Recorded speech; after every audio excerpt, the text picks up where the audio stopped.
Ladies and gentlemen, before we get into our daily salutations, I just want you to take a breath with me, let go of the anger and the frustration for just a brief, 15-minute period, however long this video ends up being. Now say it out loud with me. Fable 2026. Ooh! Ah! Yeah, doesn't sound good coming off the tongue, man. Oh man, we've waited a long while. I remember talking about Fable when it was just a wee rumor. 2017.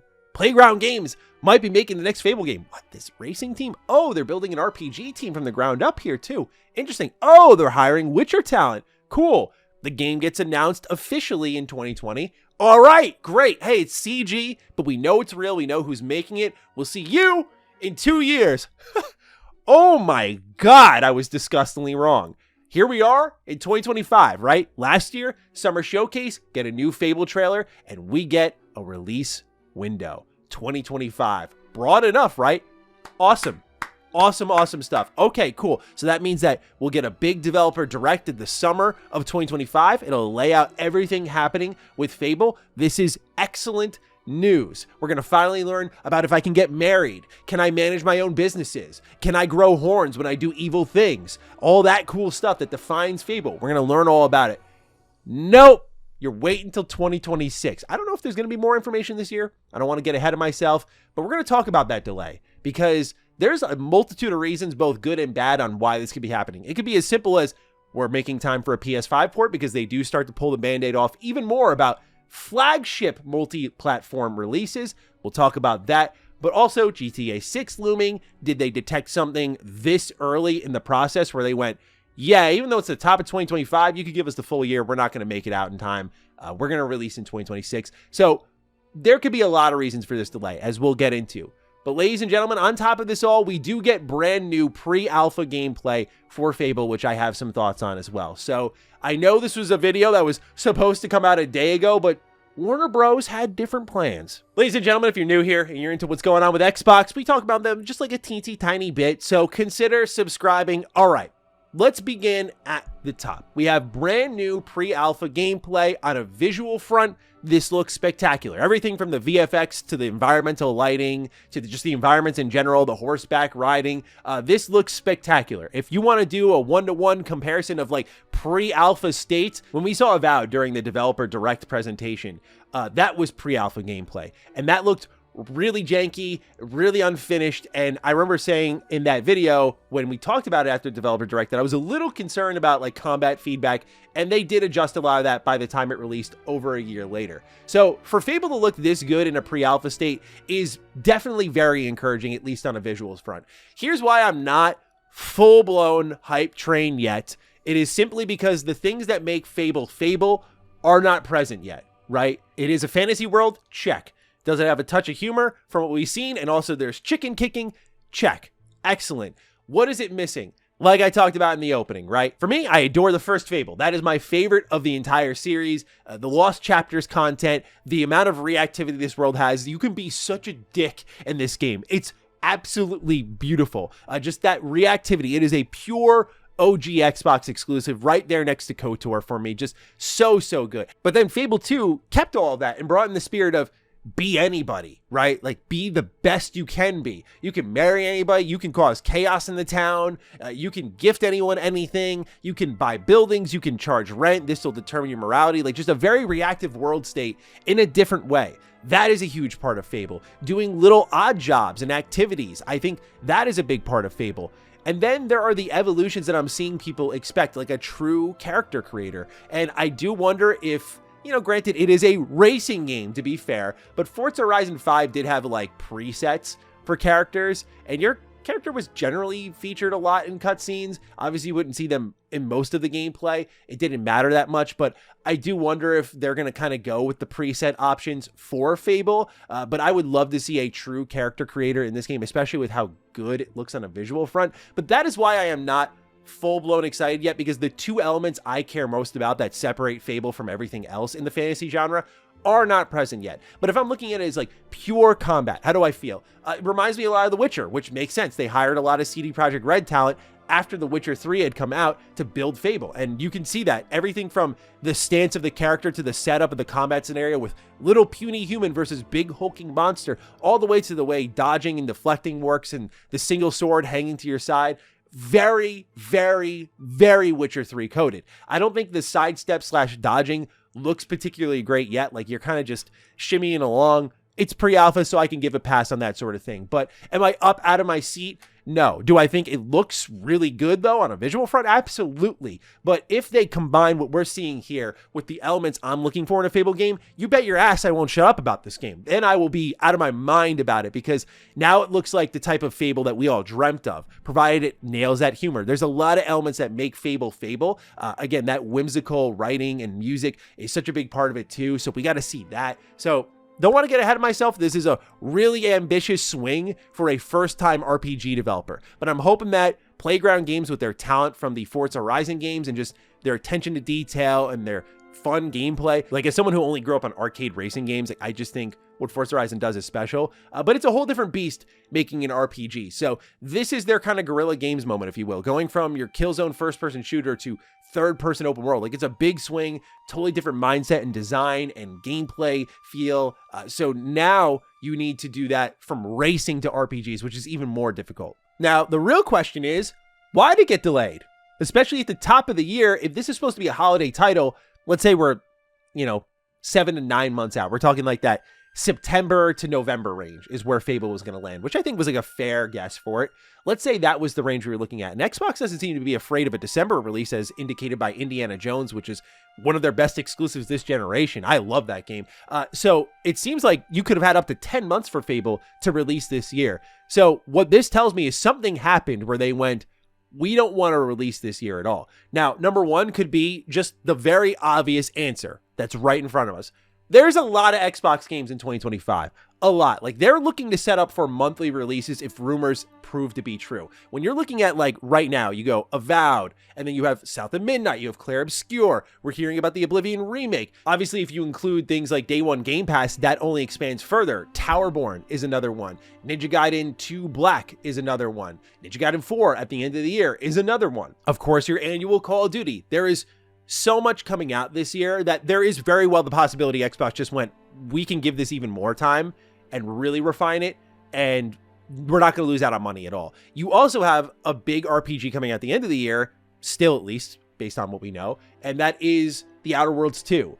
And I know a lot of people are kind of wishy-washy in Obsidian right now. For me, out of all the great things they've made, especially recently, like a Pentiment, I don't think one kind of mid-game throws me off from all of their future projects. Now, if The Outer Worlds 2 is bad, then I'll be in a position of actual worry. But I am still looking forward to that game, and you could definitely put that in the RPG slot at the end of the year for fans who are looking for like a deeper role-playing experience. Maybe you'll find that there, and it kind of fills the slot that Fable's leaving open. Speaking of Obsidian, you got to wonder if Avowed is playing a factor in all of this. The conversation around the game has not been pleasant. It's been giving me Dragon Age Veilguard flashbacks in a lot of way. However, when it comes to Avowed, this is a game that Obsidian is at least saying they're happy with the sales. Now, Xbox has been happy with sales before too. I look at Hi-Fi Rush. They were happy with the sales, just touted the performance of the game, and then shut down the team before selling it off. It's possible that Avowed, with its current launch and where things are at right now and their plans for post-launch support, are maybe looking at it as like, hey, this fantasy game has some legs. This is addressing our fantasy niche. We're happy with the numbers here, and we can give Fable some more time. It could be that. I don't know. Now, also, there could be GTA 6. This game is supposedly still releasing this year. And I think the reason they're not even committing to a window for 2026, which is, I think, a little bit concerning if it's what we are fearing is happening with the development of the game. But if it's just GTA 6, this would make sense, because GTA 6 could easily slide to 2026. So if you overcommit to like, we're doing spring 2026, and then you're like, okay, cool, see you then. And then GTA 6 is like, we're releasing spring of 2026. You're like, oh, okay, we're going to delay again then. No one wants to be near GTA 6. No one wants to challenge them. And I can't blame them. This is going, if you look at the trailer numbers, this is going to be like the biggest game ever. That's no small feat. So I don't blame them if Xbox, a platform holder, might know something, and Take-Two has doubled down on, we're releasing this year. We're confident about it. They said it to their shareholders. It's like, Okay, so yeah, when you have GTA 6 looming, you might not want to release your big holiday heavy hitter right next to it. Call of Duty can stand on its own 2 feet, so you can rely on that for a big revenue generator. Now, the other thing is the PS5 port angle of it. One thing they talk about in this little podcast here is actually about long-standing flagship titles jumping to other platforms. Now, what's interesting about the way the conversation is laid out is how Tina approaches it, and then how Craig responds is sort of building off of the idea of more flagship IP going to other platforms. They're telling you, like, your Halos, your Gears, like, listen up. Don't be surprised. I'm telling you now. I don't want to see one person go, what? No way. Or I can't believe they're doing this. Or why would they do this? They are telling you in this show right now. If you are in denial mode, which I've seen many of you are, if you are in denial mode, you are in for a rude awakening when you see Halo at like the Switch 2 Direct. Okay? Because that's what they're setting up here. Because then afterwards, he says, we're also doing things like Sea of Thieves. When he was at Rare, he's like, we wanted to bring this to other platforms. He's like, we're also bringing Forza Horizon 5 over. Also, right? On top of the other things that are coming. Which then to me says, when you're leading in from that topic to the Fable conversation, I feel you're setting the tone for like, Fable will be multi-plat. And it's possible with how great this game looks in a pre-alpha state, it may be closer to done than we realize. And the reality is they might just be making a PS5 port right now. When you think about how much time they put into this, if we're talking about spinning things up, starting in like, let's give them 2018. But if we want to be really generous, let's give them 2020, right? If you want to be really generous with the spin up time, they are putting absurd amounts of time and resources. If it starts in 2020, we're talking about almost 6 years. Depending on when it releases in 2026, it could be more than 6 years. Right? We're talking about a stupid long time sunk into this game. This is not going to be an exclusive. I don't see a world where this is exclusive, personally. I see a world where they're like, yeah, let's take the time, make a PS5 port, and make this a global hit. I think it would be a huge deal. It's a restart for the Fable franchise, and maybe you bring the old Fable games over in advance. They're warning everyone. They're warning everyone is what I'm trying to say here. They're trying to set the tone. They are already doing it with things like the Outer Worlds 2. They said in their showcases, we're going to have the PlayStation logos. Like, Xbox is not the Xbox you knew, as we've gone over a million times here. So I think that these are a number of ways of how this game got delayed. Now we have to get into the other element of the conversation, the worst possible outcome, which is, look, to be frank, despite what we saw here, we're seeing very protective bite-sized pieces. For a game that is this far along, I'm surprised Xbox could only muster out 51 seconds of gameplay. I'm surprised that they couldn't tease us more than kicking a chicken as a callback to the series' heritage. Because right now, it seems to be a very good-looking fantasy role-playing game, but I'm not seeing a lot of the Fable elements outside of it being set in Albion. So when I hear, okay, you're trying to release holiday 2025, and you're in February of 2025, so you take that maximum amount of time to a December, you're like, you got 10 months to get it out this year, and you're like, we can't do that. You might have detected something like red alert, where it's like, we are not going to hit that mark and be ready for release. Whether it's bugs, glitches, whether it's a broken quest line, whatever it may be, which I'm hoping it's not.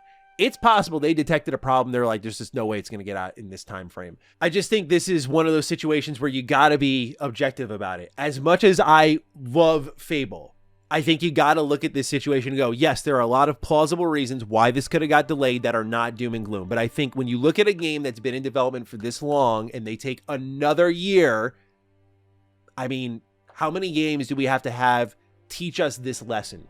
Where when games go on these prolonged development cycles, a lot gets lost in the sauce and compromises are made to just finally get out the door.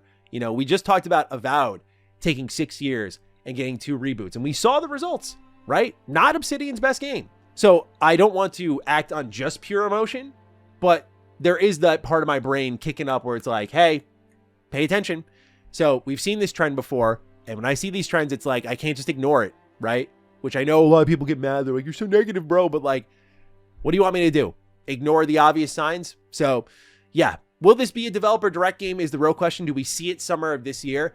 I think Obsidian can fill that slot pretty easily with the Outer Worlds 2. I don't know what else coming out this holiday period, unless there are real surprises from Xbox that could kind of fill that in its stead. It's also possible that if this is like a top of 2026 title, where you're not really going to have it featured in the winter developer direct, like Avowed wasn't featured in the winter developer direct, maybe then you have Fable still take that slot and say, like, we'll see you in February next year or something like that. I think a deep look at this game will clear up a lot of the uncertainty and doubt surrounding it. But in all fairness, pre-alpha, pretty early stage of development, it's a pretty hard commitment for that stage of the project where things can still change. Maybe it's in just pure alpha by June, we don't know, but nonetheless, I don't know if this will be a developer direct game this year. There's a lot of great targets. I always thought Fable was that for this year, but Xbox does have a great substitute pick in The Outer Worlds 2. Nonetheless, ladies and gentlemen, those are my thoughts on what's going on here with Fable. Let me know yours down below. Are you concerned? Are you excited? How'd you feel about the brief gameplay we saw with the chicken kicking and the sword clanging and all that stuff? I'm looking forward to hearing from you down below. Other than that, fire away, and I'll catch you in the next video. Stay sexy, stay active. I love you all. Peace.